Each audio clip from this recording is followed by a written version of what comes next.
Special Saturday morning edition of the A Game. Welcome aboard. I'm Rob Akampora. We are at the Shared Universe Studios here on the Jersey Shore.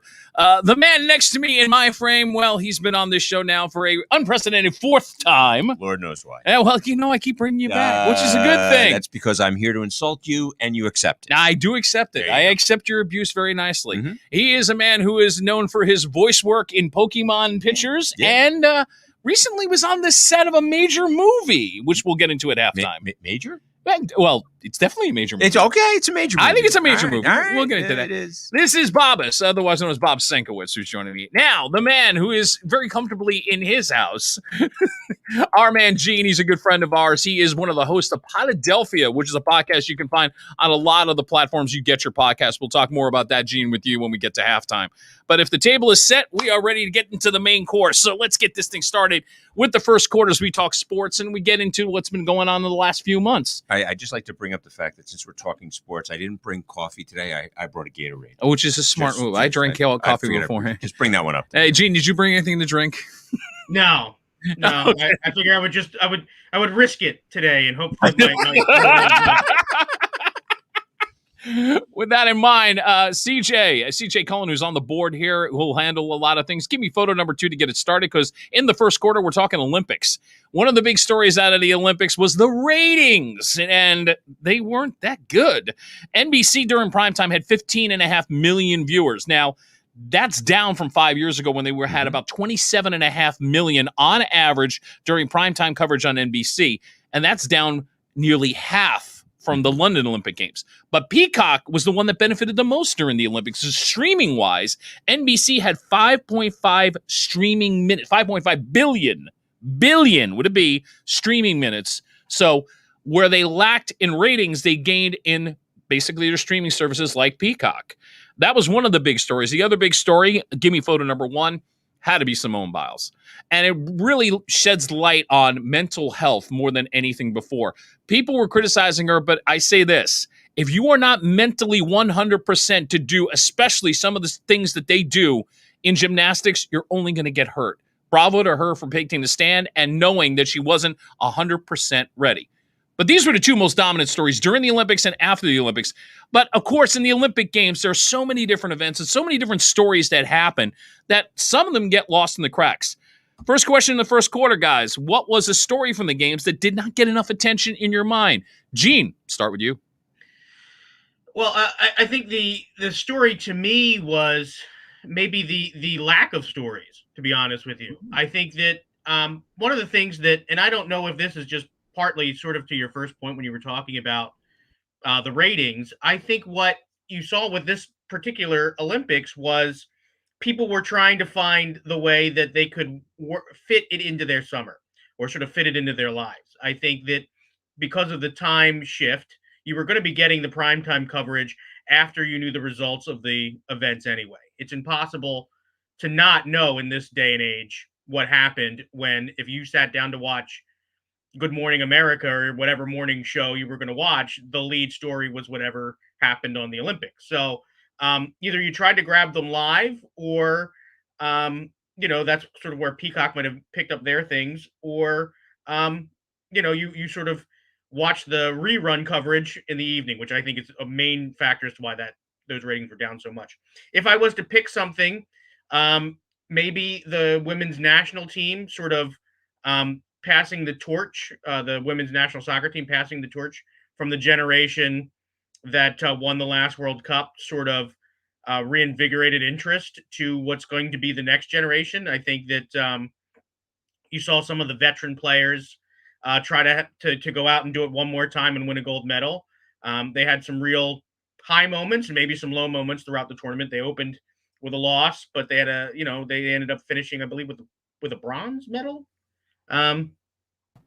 So that's sort of one of what I would say is some of the stories. But I really think that it's hard to gauge anything by your primetime network ratings anymore. You're going to find that and just in the 5 years since the Rio Olympics, how much that has changed. You're going to start to see, if you're really going to want to know how you've done as far as your Olympic coverage, you've got to find out, maybe even down to event by event, what you've streamed, what events sort of were hot, until you get back to a time zone that is conducive to American audiences in prime time. Otherwise, you're not going to have Americans. I know me for myself, I wasn't fiending to get on to NBC at 8 p.m. to watch the Olympic coverage because I already knew the results of all the events that I wanted to watch. And I could get on demand if I wanted to watch that event, and I could watch the whole event like in replay and not have to deal with all the other coverage. So that's sort of my take on the Olympics. Love to hear what you guys think. And before I get to you, Bob, you're making some great points here, but let's take it one step further. How is that going to affect advertising dollar? Because that's sort of the main crux of why these networks are taking on the Olympics. This is supposed to be the cash bonanza. And if we are going to be more involved in the streaming, how there's always going to be a different rate between what advertising is going to be on, say, Peacock, or the advertising is going to be on a network. All right, I'm going to jump in here now, please, because you're segueing partially into where I was really? going. Oh, how about that? Yeah, gotta love that. That's that. In today's day and age, I mean, if you hearken back to 20, 30 years ago, right? I remember, and even further, I remember going back. People used to love watching the Olympics. It was something that you wanted. You I don't want to say you scheduled your time around, but you made plans to watch it. I think back, and it's sad to put it this way, but the first Olympics that I actively remember were the '72 Olympics in Munich. And with everything that happened there, yeah. but it was something that I remember, and it was something that you look forward to every 4 years that you wanted to watch, even when the games were on the other side of the world, right? And everything was on tape delay because the world was different, right? You didn't have the internet to say, oh, here's the results, here's video from what's going on that's been posted on whatever format you're looking for. So back then, you were eagerly looking for it. Today, it's already there. If you see it in replay, who cares? You're not that interested. Right. That actually plays into one of my biggest problems with who is the broadcaster.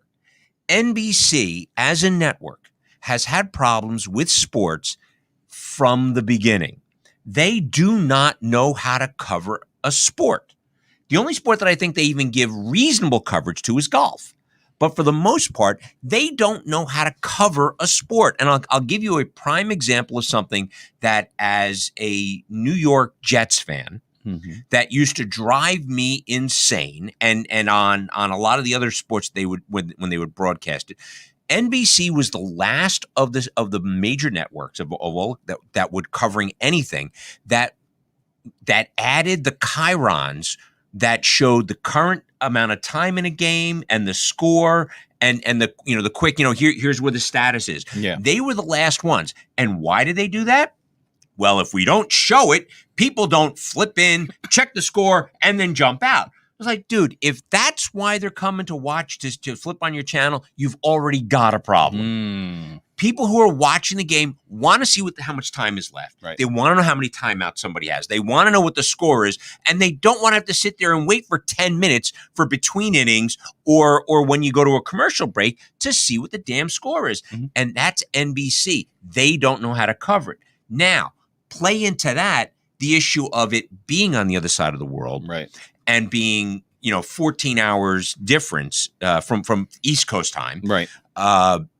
They don't know how or what to put where to get it there, which makes the streaming service a better choice. Even though, yes, Peacock got a lot of viewers, but quite frankly, Peacock is a streaming service that is lagging behind so many others. But they're still new because they're still new in the game. They're new in the game. Yeah, absolutely. But to me, that's the problem with the way, as you talk about the broadcasting. It's, first of all, you got NBC, whose sports department has had its head planted firmly between its butt cheeks for decades, and they don't know what they're doing, and they make poor decisions on how they broadcast. Right. That's one of the issues I wanted to bring as we're talking. No about problem. While we were there, absolutely did segue perfectly. Yeah. Now, if you ask me what the bigger issue here is, go right ahead. Nobody cares about the Olympics anymore. Kind of what Gene, it's kind of what you were saying a little bit. I mean, if I got the tone right. So you guys are on the same page. And I'm going to go one step further than that, okay? First of all, people here in the States, it's become very blasé. and I'll blame what they thought was going to be the big draw to begin with, the dream teams. In the United States, whereas in the rest of the world, most of the rest of the world doesn't care when professional athletes are in the Olympics. The United States actually gave a damn. They wanted to see the U.S. men's Olympic hockey team in 1980 and see them overcome this situation. Right. The moment you start putting all these dream teams together, all of a sudden it became, oh, it's another sport. It's another professional sports thing. And unless I'm really into it, I'm not going to watch it.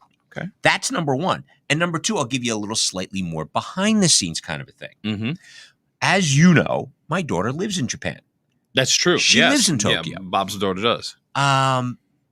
People over there absolutely hated, despised what was going on because it was the biggest inconvenience to anybody and everybody everywhere. Wow. People were basically told not to go anywhere, not to get in the way, not to do anything. And then, of course, you throw the pandemic into it. And Tokyo, Japan, has had a slower response than everywhere else because Tokyo had issues with vaccines that were coming into the country. Right. So this created an even bigger problem for them. People over there, they didn't want the Olympics there. Right. They get the heck out of get away from us. We're busy enough, we're crowded enough. Leave us the hell alone.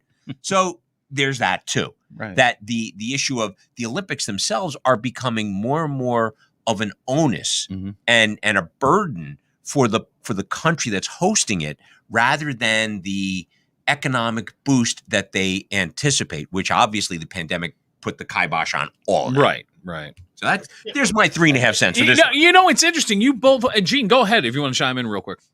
I just want to say, obviously, Bob, I think that's incredible insight that you've got sort of those connections over in Japan. I knew that things were not like super, super happy, but to hear that it was sort of so negative certainly does color how things are. But to your point about advertising, I wanted to talk about the earlier Olympics that I remember sort of as I was growing up.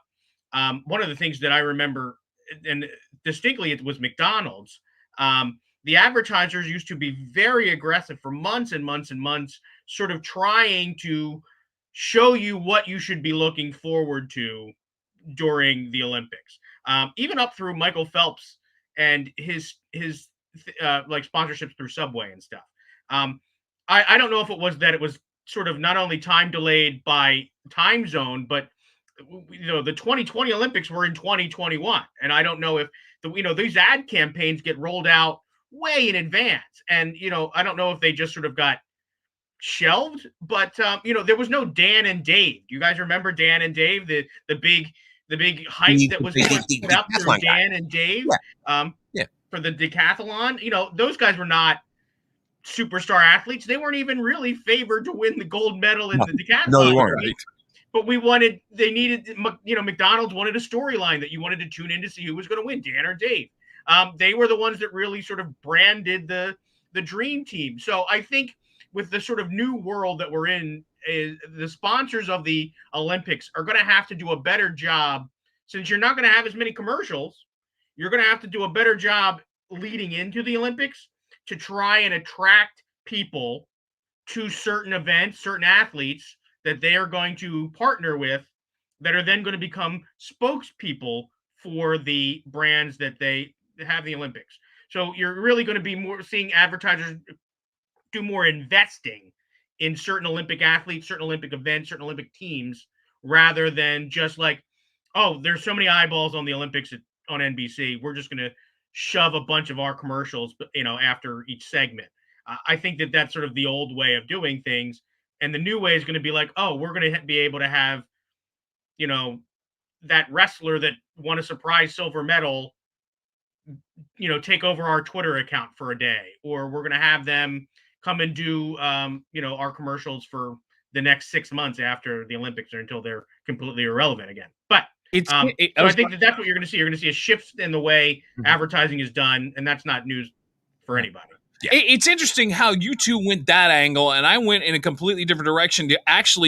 I found two stories that kind of fell under the radar that if I guess, a normal Olympics, or maybe we go backwards. In the past, these would have been feel-good stories that would have come out of the Olympics. One of them, believe it or not, is Scott Kazmir, the pitcher, who had not pitched in 5 damn years, was beginning a comeback with the San Francisco Giants, and then he makes the majors, which in itself was an incredible feat. But then he gets dropped down to the minors, which made him eligible to be on the U.S. Olympic baseball team. And all he does is retire 14 of the last 15 batters he faced against the Dominican Republic through 2-hitter, struck out 5, and got the team to the gold medal round. The problem with that story is that the U.S. didn't win. True. The favorite, Japan, did won. But so without Kazmir, they don't get to the medal I understand, round. but that kind of kills a little bit of that buzz on that story. Bit, yeah.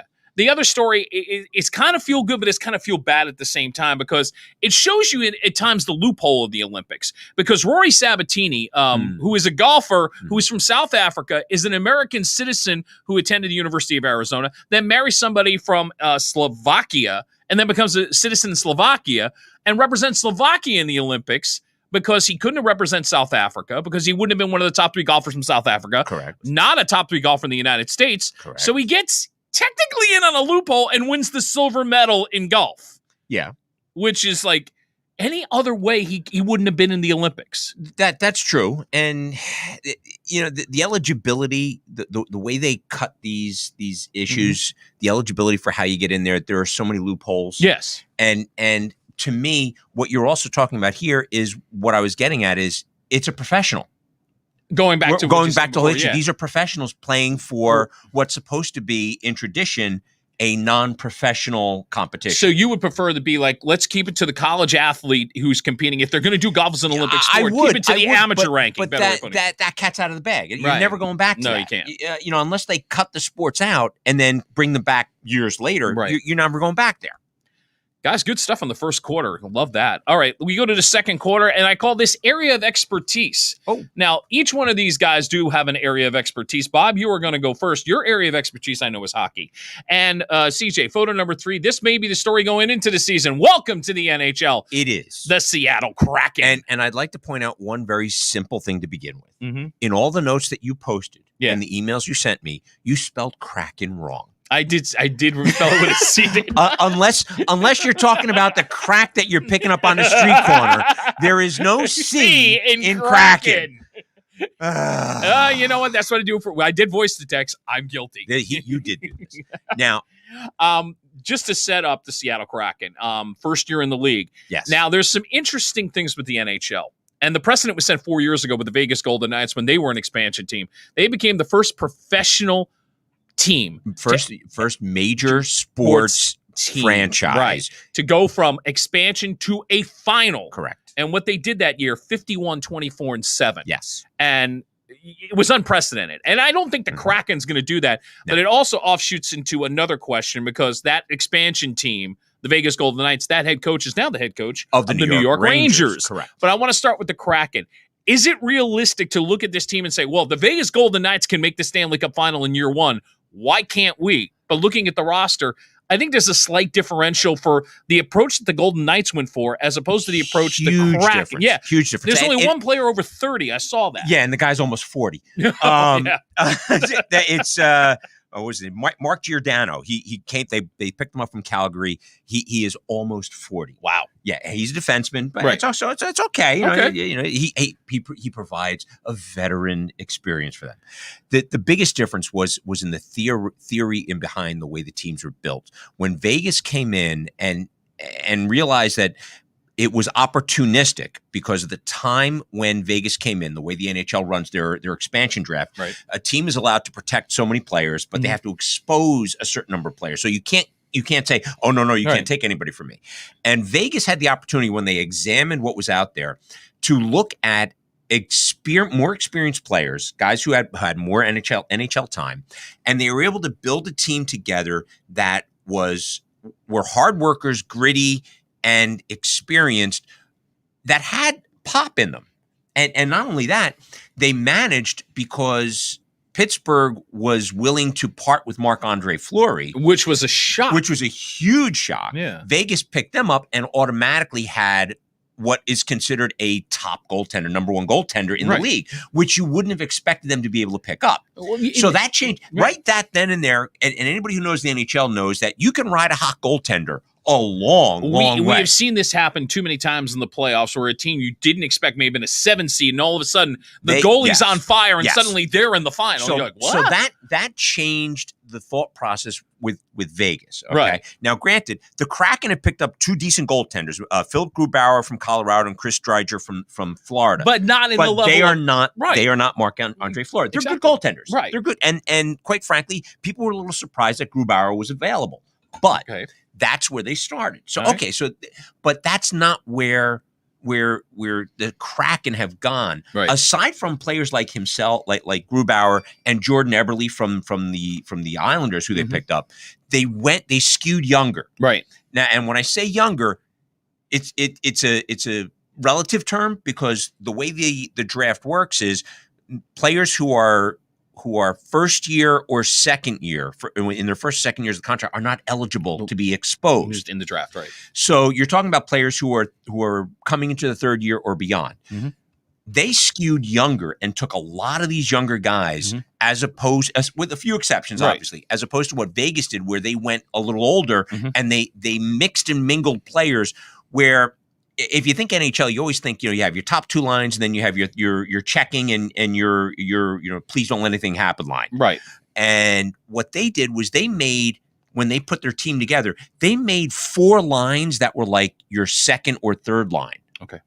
So they were able to roll 4 lines, which is an unusual thing in the NHL typically. Mhm. But they had 4 solid lines they could play, and they were competitive through the whole thing, and they took advantage of that. So Right. they were able to move a little better, a little quicker, a little faster to get to that point. I think Seattle, while I think they will be competitive, they're unfortunately in an extraordinarily difficult division. One of the nicest things that this expansion does for the NHL, it puts 8 teams now in every division. Right. So you no longer have that off balance, who's got because the way the schedules get worked out, Yeah. they can put a nice tidy schedule together, but they're in a difficult division. And that's going to be the first challenge, Right. because you do play more games against the teams in your division. So that's going to make it difficult for them there. The second is, I'm not exactly sure I buy into the guy they hired as their coach. Well, see, and I want to defer to Gene for 1 second, because Gene actually knows this head coach from being a guy who has this Yes. podcast, Podadelphia. He was the head coach, Dave Hatzel, Of of the the Flyers for about 2015 2.5 seasons. 2015 to 2018. Right. He had a winning record as a coach, but then he gets let go because what was it? They only went to the playoffs 1 out of the 2 full years he was the head Yeah. coach. So, I mean, in a sense, getting an expansion coach, you're trying to find the right formula, obviously. But this guy is more known for his college coaching. Yes. Gene, let me defer to you for 1 second. When he was coaching in Philadelphia, what was his strength that you can think of? I know I'm calling you on the fly here, but Well, I mean, the strength that I think his strength was what he was sort of brought in, or what the philosophy that brought him in was about. The other thing was he was hired by Ron Hextall, the general manager, who also did not have a long tenure in Philadelphia. And I think that he was brought in with his strength being coaching college players. And I think the idea was that he was going to develop young players. But Philadelphia Flyers fans and I think the organization in general, they don't really have that patient approach. With the Flyers are sort of expected to compete for a playoff position every year. It seems like it works out it's every other year, but they are expected to compete every year. Haxtell just didn't quite connect with both the fan base, and it really didn't seem like he connected with the players very much. It seemed like there was a strained relationship. And this is the kind of reason why I don't know that he was necessarily the best choice. Time will tell. right. But I'm a little iffy on that decision. Fair enough. So now you talk about that, then you got to give me 2 seconds for the Rangers here. Yeah, well, yeah, and let me set that up a little bit. It was Gerard Gallant was the head coach of the Vegas Golden Knights, the last expansion team in the NHL, as we talked about, the team that made it to the Stanley Cup. Yeah. Now, there is some backlash in a sense by some of the fan base of the Rangers, because you did let go one of Oh the more my gosh. popular guys in the history of the franchise who was managing this team from above, and that's Davidson. That well, here's the backstory as I understand it is, well, let's start with the first thing, that James Dolan is easily the worst owner in professional Well, sports. I think we can all 'Cause agree. Yeah. he completely ruined the Knicks because he thought he knew the right coach to hire and hired about 12 different guys that he shouldn't have hired. And so what does he do now? He decides, since the Rangers, who were definitely in a rebuild mode, Yes. and rebuilt very quickly, mind you, Right. he decided he didn't like the way the team was going, and he was going to hire. He wanted to put his imprint on the team. So what does he do? He fires the people who did the rebuild for him, Right. and put Chris Drury, who played for the Rangers, Mhm. a very talented, very well respected, and acknowledged hockey mind. Right. And a lot of teams were trying to get Drury away from the Rangers. So I think in part his answer was, if I'm going to keep him, I have to put him in this position. Yeah, okay, there you go. But the problem was, in doing so, he cut loose the guys who essentially architected the team. Right. So while I don't necessarily agree with the move, I understand the move. Mm-hmm. What it also allowed him to do was it allowed Drury to make some, what I would call, difficult decisions that the team was going to have to make in the next year or two without it being on Davidson's head. Because the way the Rangers rebuilt themselves with a lot of young talent, Mm-hmm. they were going to get in a position in the next year or two of having to decide, who do we re-sign? And the finances were going to get ugly. And one of the players they decided to cut bait with was Pavel Buchnevich, who was a player who was really starting to come into his own. They cut on him. I'm not so sure it was a wise choice, but I understand it. Right. And on top of that, with that, they then decided to bring in some older players that are more physical. One of the players they brought in was Ryan Reeves, who Gerard Gallant knows very well because he's one of the players that he had in Vegas. He's a far more physical player, which is something that the Ranger fan base and the people who examine hockey would tell you. With the younger talent, the Rangers didn't have that physical presence. So does that roster fit what Gallant wants for this team? And is Gallant really going to be the right fit? Good. Tough to tell, but I think it's more of a Gallant team because he's got more physical players.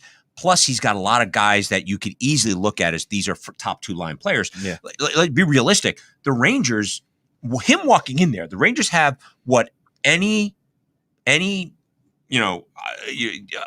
nonpartisan judge of talent in the NHL would say the Rangers have 3 or 4 of the best players in the league. Mm-hmm. You've got obviously Artemi Panarin, who he's in line for the Hart Trophy every year. Right. They've got Mika Zibanejad, who came into his own as a Ranger. Right. They have Adam Fox, who won the Norris Trophy last year. Mm-hmm. And then they've got Igor Shesterkin, who is their goaltender, who is becoming that next, I don't want to say a replacement for Henrik Lundqvist, but it's getting close. Okay.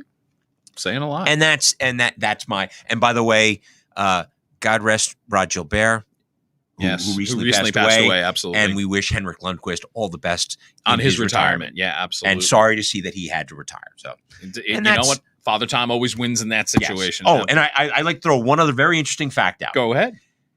If you look at the New York Rangers roster, mm-hmm. 7 of the 9 defensemen, more than likely 5 of the 6 who will dress every night, are U.S.-born players. Saying something. Just throwing something out there. Gene, your area expertise, of course, is Philadelphia sports. I got to throw this team. CJ, give me photo number 4. I'm putting the Philadelphia 76ers in the spotlight with you because, let's face facts, best record in the Atlantic Conference last season, and then they get eliminated by the Atlanta damn Hawks.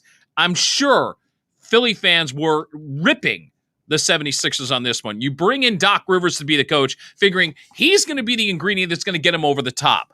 But I don't think you expected a couple things. One being that Ben Simmons can't find the damn hoop from the foul line. 15 of 45 from the free throw line against Atlanta.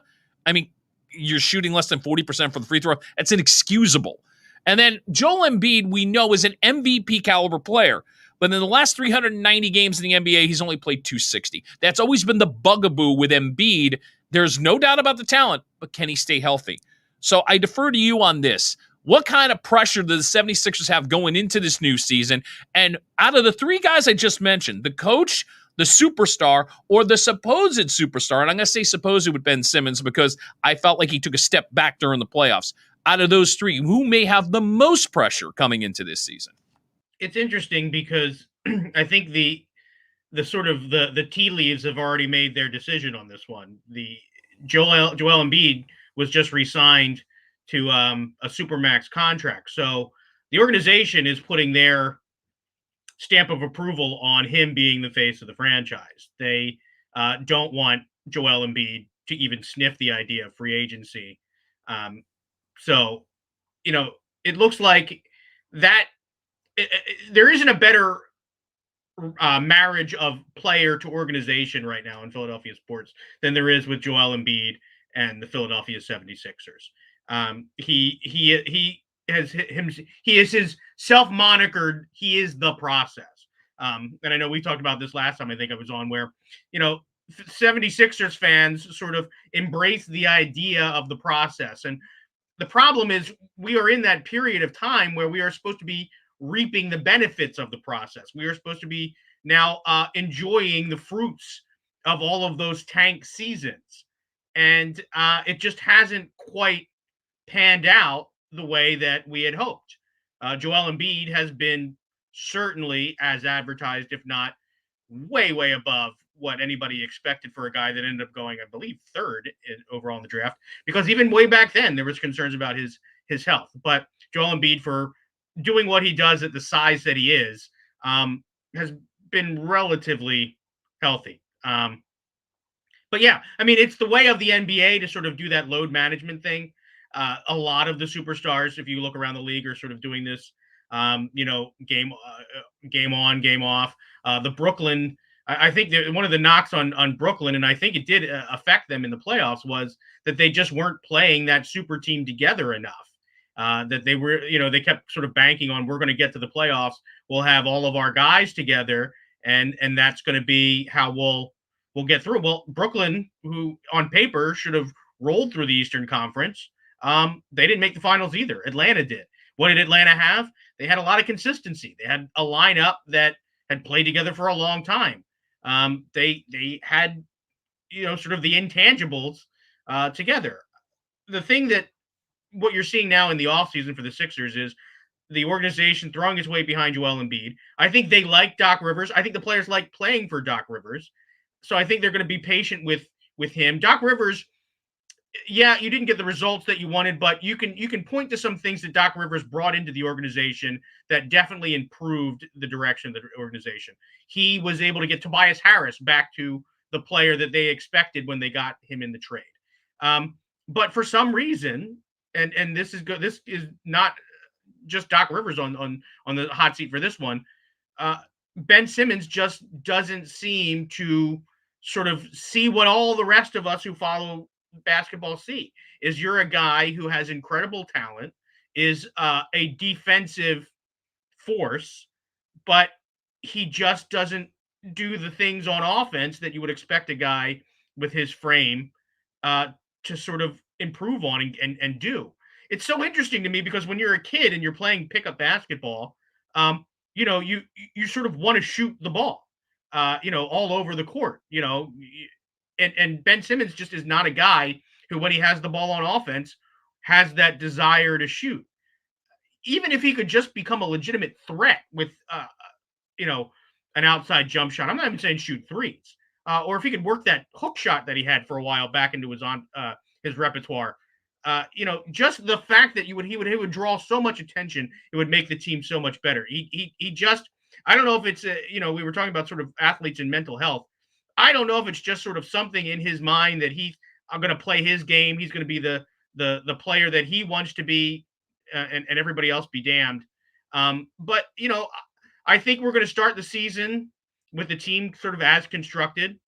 But don't be surprised if you don't see a major trade for Ben Simmons. I thought it was going to happen around draft time, but don't be surprised if before we get too deep into the season or, maybe around Christmas, you might see big move for Ben Simmons and sort of a new direction for the Sixers. Although they may come out hot, they could rattle off like 10 of 12 or something to start the season. And maybe they don't do anything, but I just don't see it happening. So I think Ben Simmons starts the season as a Sixer, but doesn't play for the Sixers in the playoffs. That's my take. Clearly put some pressure on Ben for sure.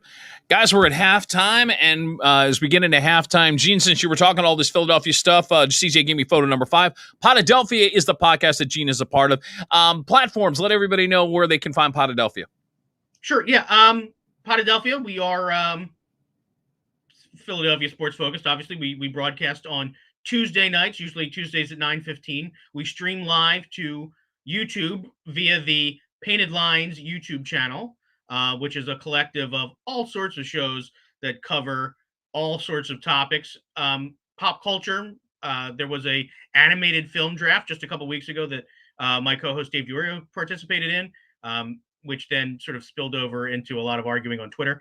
They have the NBA covered maybe like nobody else on YouTube. We have global viewers that tune in for their NBA coverage on the Painted Lines every single day.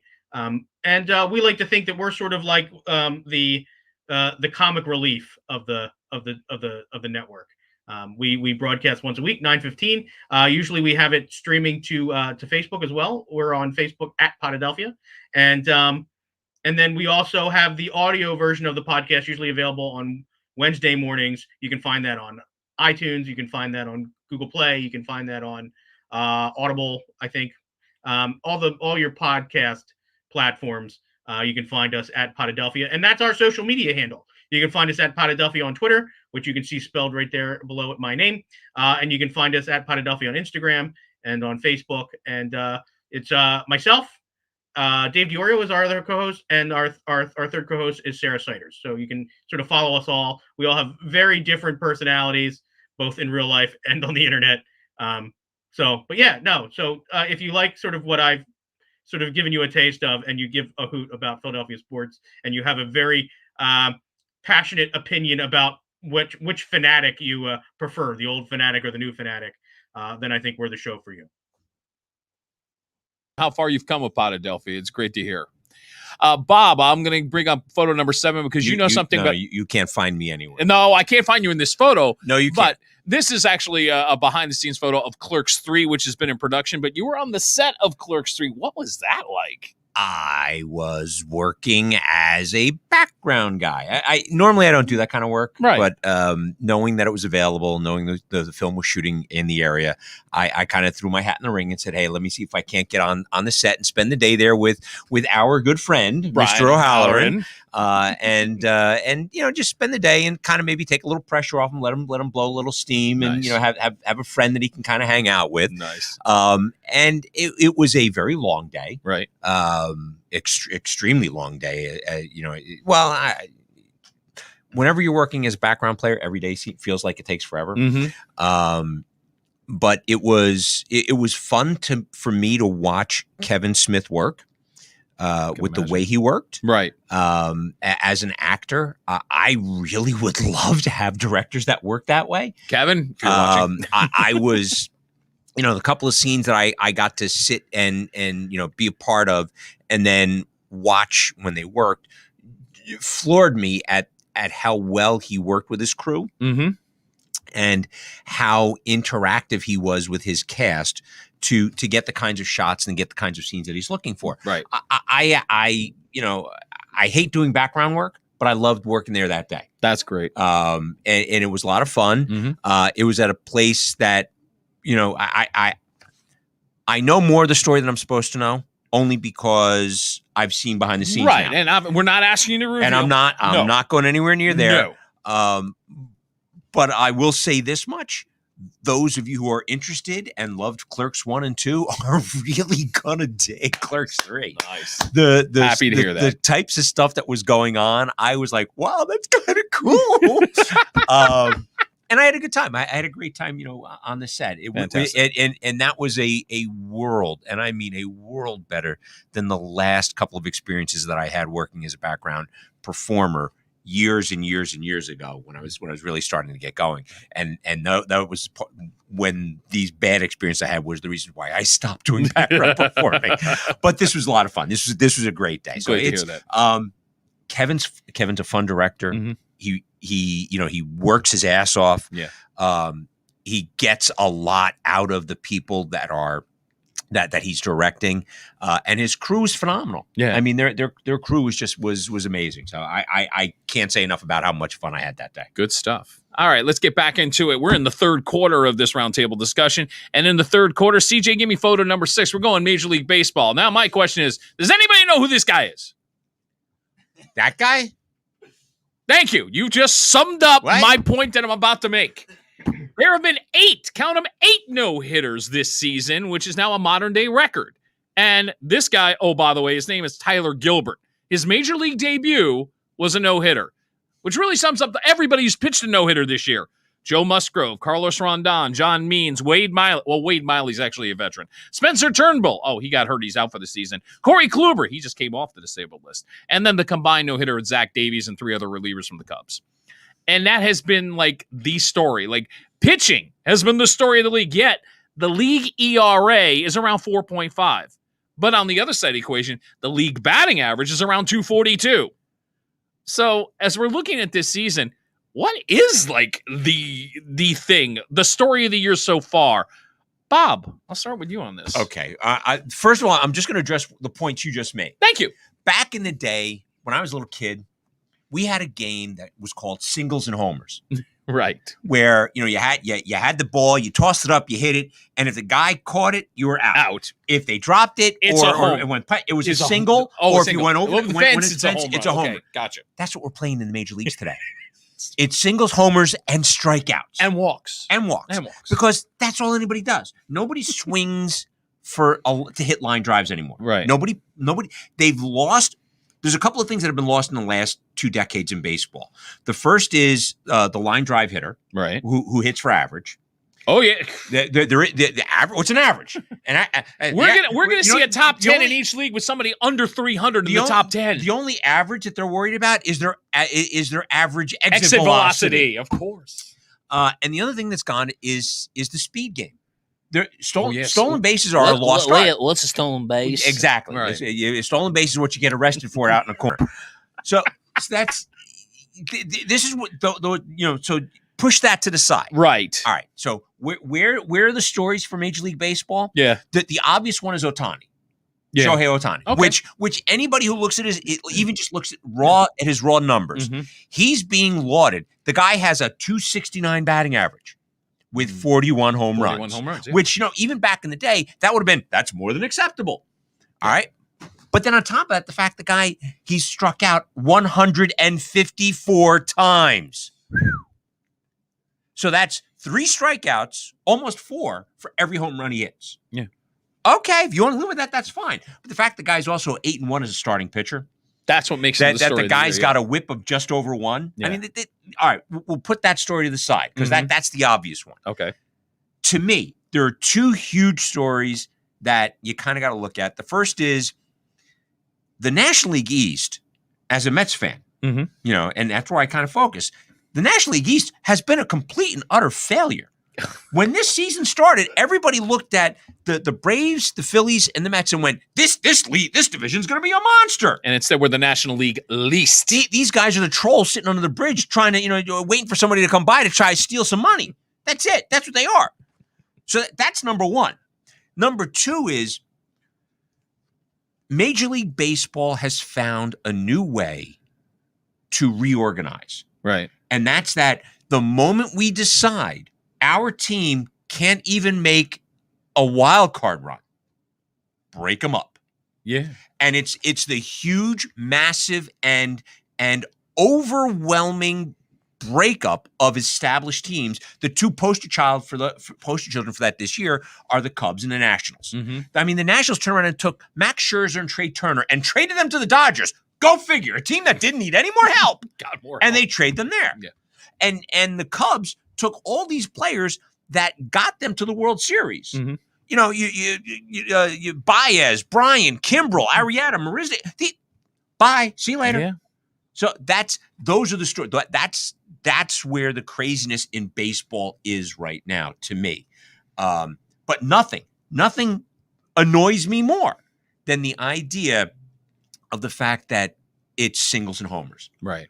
I mean, if you want to play that game, go find a local park, Mhm. you know, and do it on your spare time. Well, you realize who the poster child for that is now in 2021. That's Joey Gallo. Oh, of course. There's your poster Well, child. but he's not the only one. I know, but I consider him the poster child. Okay, of it all. you've got one on almost every team. Well, okay, yeah, true. I mean, the Mets just picked up Javi Baez. There's another poster child. Oh my God, home run, strikeout, or a single. Yeah, not even a walk. Yeah, no, no walks. No, he doesn't walk. No.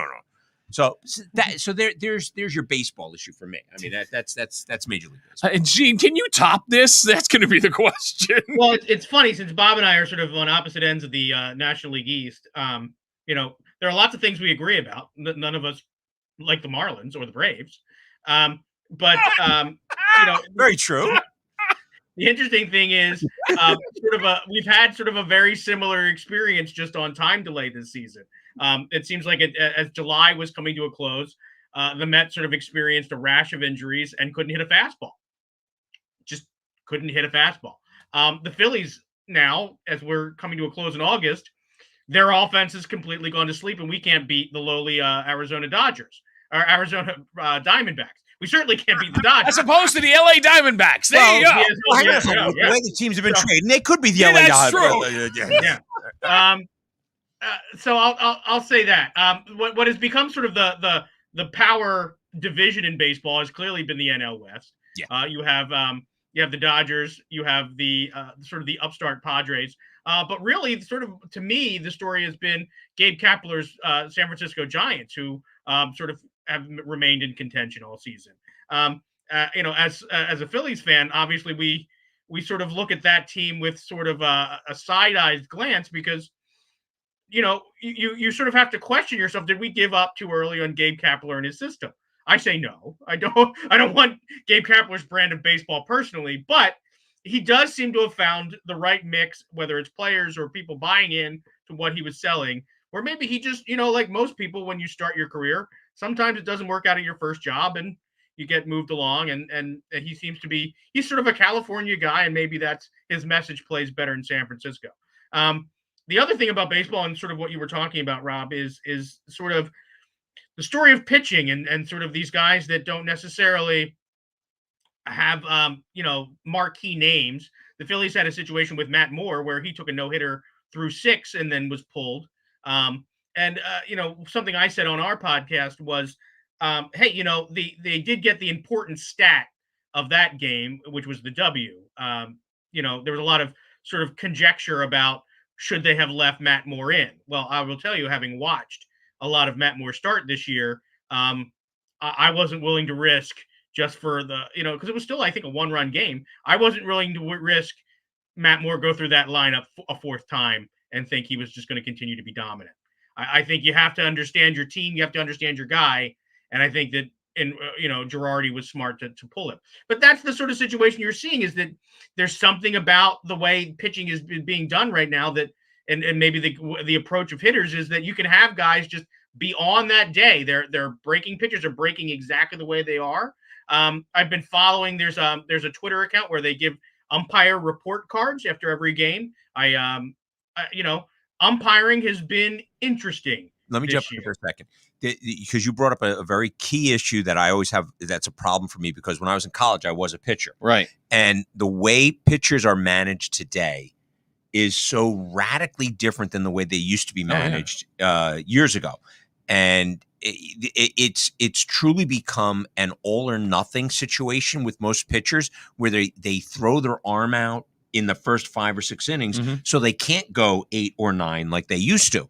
And it's because it's all about how fast can you throw the ball, not how well can you throw the ball. And I'll defend that point. We're seeing more of these young starters who will not get the 3rd time around the batting order, because now they're looking at the stats and saying, okay, but every time you go the 3rd time around the batting order, the batting average against you goes up 100 points. Right, 100 points. And that goes to the point of the no-hitter that Gene was referencing. Yes. He went through 6 innings. He went through the order twice. 3rd time through, let's stop back there. And to me, that's another problem with baseball, and I blame Tony La Russa for this. because Tony La Russa, when he was coaching with the A's and with the Cardinals, he's the one who started with the concept of the closer, right, and of the situational pitcher, and more the situational the pitcher, lefty yes. specialist, and all that stuff, and that changed the concept of what a starting pitcher does and the way he throws, and it became and the league, quite frankly, became fastball heavy, where it's a battle of who can throw the hardest pitch, right, as opposed to who can locate and who can mix and mingle and who knows how to throw a curve or a slider or a sinker, right, or whatever. Back in the day, back in the old, and I hate to sound like an old guy like this, but when pitchers were going 8 and 9 innings, right, they didn't have to throw. They could throw 95, they could throw 98, but they didn't throw it on every pitch. Right. Their fastballs might run 91, 92. And when they needed something, they back in the old day, the phrase was they dialed it up, and they went from a 92 to a 96 or 97, and they had that gas to last those extra innings, right, which is what we don't have today. Just to throw that on there, Gene. Yeah, and Gene, finish your point real quick. Well, I think what sort of the other thing that happened this season is we saw sort of the spider tack issue, and I think that's directly to Bob's point, is these starting pitchers, they need an edge, and that extra grip that they were getting was sort of allowing them to sort of be able to torque up their velocity early in games. That's how these starting pitchers make their money. They're going to be only pitching 5 innings or 6 innings. They have to sort of get their stats early in the rotations, because you're not going to have those extra opportunities. Maybe the guys that, like Roger Clemens had, where he was going 8 innings or complete games a lot more frequently.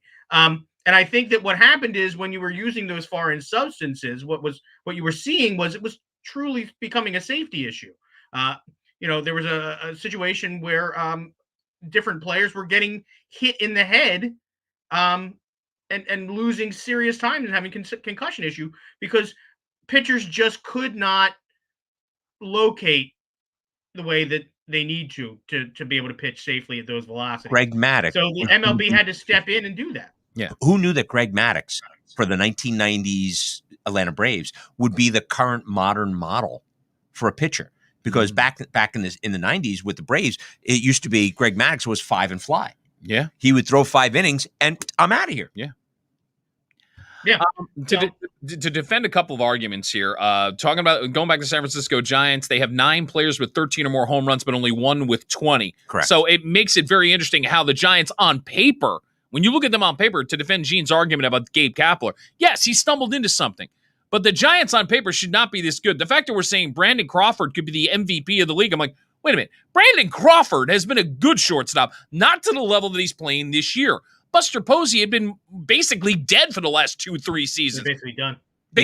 Because of injuries. But right. Yeah. But all of a sudden he found the fountain of youth. I mean, as a catcher, usually when you break down, you don't make it back. Well, usually as a catcher, when you break down, you go to first base. Yeah, and he hasn't done that. Not at the level. No, he's not our everyday first baseman. No. And he's still a good defensive catcher. Yeah. True. Yeah. And like I say, in a lot of levels, Kapler's got a couple of breaks. That Posey found himself healthy for the first time in 3 years. That Crawford's having a career year. That Yastrzemski last year was not a fluke. His average is down, but the home runs are up. Correct. To defend your point about home runs, because here's a team they lead the league in home runs with almost 200. Yep. But yet you got one guy with 20 home runs. Yep. Sort of defends the whole point. My story is a little different. I was actually pulling for the Baltimore Orioles to try to break their losing streak recently because back in the day when I was in college, I was listening to Baltimore and DC radio, being at Catholic University. This DJ named Bobby Rivers, who was the morning guy on 98 Rock in Baltimore, decided after 11 games into this losing streak with Baltimore, he locked himself in the studio. Now, back then, you lock yourself in the studio, you have to do everything. There's no automation. There's no computer. So he's literally in there 24 hours a day for about 12 days because the losing streak went to 21. Yes, I know. Yeah. And then he got national attention for this. Now, Baltimore this year goes to 19. Yeah. And I was almost hoping to break the record. That's the story of the year. But also, flying under the radar, and this is just a different take on it all, the fact that Matt Harvey, with an ERA over 6, has made every turn in the rotation for Baltimore. Any other team, he's released. Yes. but it really shows you just how bad Baltimore is that Harvey, who last night, by the way, he had a bad first inning and then threw 5 shutout innings. But that's been the story of Matt Harvey all year. When he has it really good. And when he doesn't have it, it's been a disaster. But he's also coming back from that thoracic surgery that nobody has really made it back from. Correct. But any other team in baseball, Matt Harvey would have been released 6 times over. The fact that Gale's still getting his turn, and he also defines what a lot of pitchers are today. He's averaging less than 5 innings to start. I mean, you think about the league, there is a higher percentage of starters averaging less than 5 innings than ever before in Major League Baseball. So going back to your argument about pitching, what happened to the guys that are going 6 or 7 innings? They don't exist anymore. Yeah, these days, even I think I could be an opener. You could, yeah. Can you get 3 outs? I can get 3 outs and then get at it. Absolutely. I still think I got some jump on my curveball. We're going to get out of this and get into the fourth quarter and get ready to wrap this up. The NFL is about to begin their season. They will kick off on the 9th, if I'm not mistaken, with Dallas and Tampa Bay. Yeah. But taking a look at our 2 favorite teams, let's start with the Jets. Oh, boy. And go ahead. All right. This is from ESPN. The odds to win the Super Bowl for them are 125 to 1. To win the AFC, 60 to 1. I think 125 to 1 might be a little low. The division's 22 to 1, but I love the parlay bet. Zach Wilson over under that he throws for 3750 in yardage for the year. All right, you ready for it? Ready. If he plays, I think take the over. Okay. I think they've finally got an offensive line and receivers that can really get open. What about the over-under on 6 wins? Because they only won 2 last year. Well, that again, I'm going to say it this way. Mm-hmm. One of in thinking about this, to me, the over-under is if they avoid the injuries. Yeah. Take the over. I think they get to 7. Okay, Gene. Now, but before you go there, okay. I just want to throw this one thought out. Right before I go to as a New York sports fan, right? Because obviously we now know I'm a Jets fan. Yes. That I'm a Mets fan. Yes. And that I'm a Rangers fan. There you go. Same here. It dawned on me as I was driving over here in the car with the radio on, the song "Steelers Wheel" came on. Driver's seat. No. Steelers. Stuck in the middle with you. Yeah. Clowns to the left of me, jokers to the right. Here I am, stuck in the middle again with all these sports teams. That's being a New York sports fan. Meanwhile, Gene is a Philly fan. Let's post the stats on the Philadelphia Eagles. Odds to win the Super Bowl 80 to 1, the division 40 to 1. The NFC 40 to 1. Division is at 5 to 1, so they're considered a prohibitive favorite. But the Eagles over-under on wins is 5.5. So in other words, you can win the division potentially with 6 wins. Which almost happened last year. Yeah, which almost happened last year. We almost had 6 and 10 winning. I mean, Gene, are they going to be significantly better? But you also have a news story that just came out before we went on the air, and it involves a quarterback. Well, significantly better, no. I don't think that the Eagles are going to be significantly better. I think that we don't know what Nick Sirianni is. It'll be interesting to see. I think that all reports are that the players seem to have bought into what he's selling, but we don't know how he calls the game. And I'll tell you what the news story is that Gardner Minshew from Jacksonville has been traded to the Eagles for a conditional 6th pick. Now, we all anticipated the Eagles going into the season with Flacco and backing up Jalen Hurts. Well, Jalen Hurts has not played very much in the preseason. I don't put a lot of stock in the preseason, but I do put a little stock in seeing the quarterback sort of trying to get into some sort of a rhythm or pattern. He didn't play at all in the New England game, which was an unmitigated disaster. He was pulled for a stomach virus right before game time. I don't know if he played yesterday against the Jets. If he did, he played very little. And I don't anticipate any of the starters are going to play in the 4th game.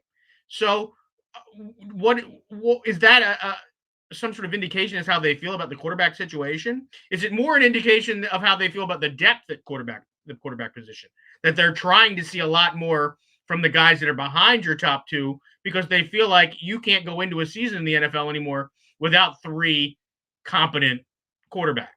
Gardner Minshew is a guy that has made lots of actual starts in the NFL. This is a guy that may not have like the deep win record, but is a guy that has started for an NFL team in Jacksonville. he sort of paid well enough. He gained actually got some- national advertising campaigns. Well, yeah, but I mean, anybody with that mustache is gonna Yeah, exactly. Well, Well, your mustache is more successful than your Yes. career, although he's played decently and he found a way to win in his first year. All right, well, hang on a That's- second. You ready for it though? Right. It is Jacksonville. So, Yeah. Well, look, and if you've ever been in Jacksonville, sorry, Jacksonville, I've been there far too many oh times. boy. but yeah, so I think that's sort of and it's sort of been sort of the story about the Eagles this offseason. We don't really know what we have.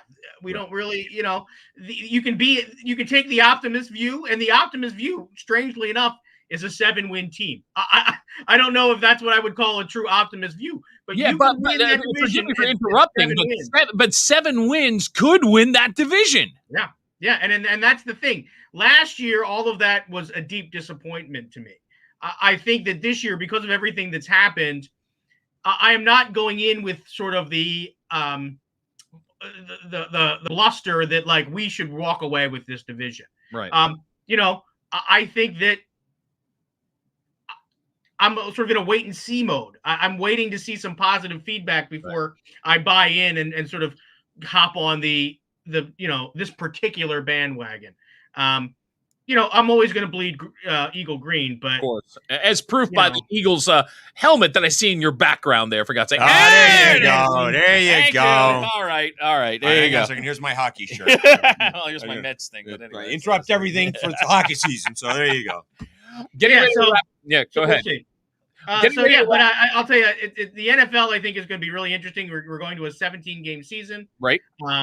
Which means to me, the big winner this year are the betting sites. Well, Yeah. FanDuel and BetMGM and all those guys, because now they get an extra week of professional William football. Hill here in Jersey. Yes. Thank you. and I feel like, and it's interesting that you bring that up, Bob, because I feel like more than anything else, if you really look at the way that people are talking about the NFL, it's a lot less of like who your favorite team is rather what team wins you the most money. Yes. Yeah, and who's on your fantasy team? Well, if I'm going to go out on one note, I'm going to have to go out with predictions. So I will start with Eugene. Who is in the Super Bowl in your mind, real quick? And if you got a parlay, tell me about it. Okay. I think you're going to see in the Super Bowl, I think you see the Pittsburgh Steelers from the AFC. And I think the NFC, Los Angeles, the Rams. Interesting. So you actually believe that Pittsburgh was 11-0. That's the real team, not the team that really the last 5 weeks kind of had all the issues with the pandemic and everything last season. I'm a believer in that division. I think that the way that division sort of as a crucible, sort of when you come out of that division, that you're sort of battle tested.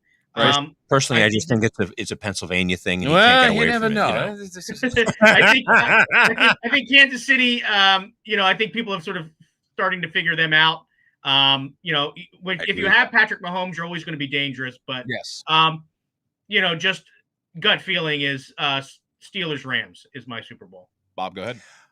The easy pick is Kansas City and Tampa Bay, obviously. I agree with Gene that people have started to figure out Kansas City, and although they will be, in the running and they'll be running there, I don't think that's an issue. Right. My pick actually is Buffalo. I think That's Buffalo interesting. on the rise. Last year was a bit of a crucible for them, where they're figuring out and playing to what they could do. And you believe in the development of Allen and quarterback then in season I do. 3? Okay. I very much, and it kills me as a Jet fan. I definitely we could have believe had it. him. Yeah. Well, not only that, because he's in our division. Yeah. And on the NFC side, I'm going with either San Francisco or LA, depending on whether or not Garoppolo or Stafford are able to play the whole season and keep their heads out of their rumps. Okay. So if you ask me which one I'm leaning towards, I'm actually leaning towards San Francisco, but I'm 50-50 or 49-51. Here's the reason I would avoid San Francisco. I think there is a quarterback controversy brewing. I mean, look, you didn't draft Trey Lance for him to sit there. I mean, they're going to start with Garoppolo, I believe. But If he's not living to his potential, then you go to Trey Lance. And the question becomes, how does the momentum of the 49ers carry after that? There's too many unknowns. That's fair. I like the idea of the Rams because maybe having the new quarterback coming in, having Stafford in there, maybe it means 2 or 3 more wins. Maybe they become the team. But I think the NFC has got more questions than the AFC. I'm going with the Green Bay Packers because I just feel Rodgers has got a chip on his shoulder after everything that's happened. He wants to finally prove beyond a shadow of a doubt, I'm the guy. And if you're going to do it, you got to win it all. So I really believe Rodgers steps up, all the controversy behind, and he gets it done. The sleeper team, believe it or not, I still go with the Chicago Bears. Because I like what I'm seeing in Fields at quarterback. He will eventually be the quarterback. And once he gets in there, I think the whole momentum saves the job for Nagy as the head coach, and I think the team will start to take off. The AFC, I still say what I did last year. Go with the team that hasn't been beat yet.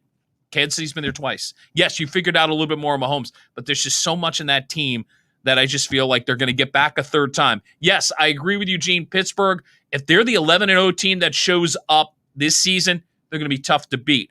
My only question on Pittsburgh, can Roethlisberger, who I believe is in his last season, I'm just going on a hunch, can be healthy enough? Because if he is, then you're right. Pittsburgh wins. I just don't know if he'll hold up for this 17-week season.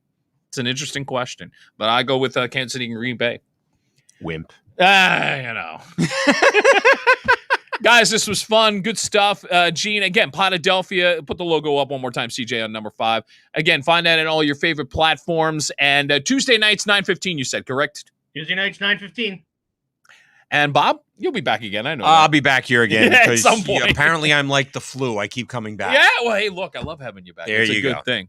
Hey, listen, I'll be back at my normal time. That'll be Wednesday nights at 7 o'clock Eastern, 4 Pacific. And please follow me on Facebook, follow me on YouTube, and be a part of the conversation if you would. Until next time we meet, have a great weekend. Take care.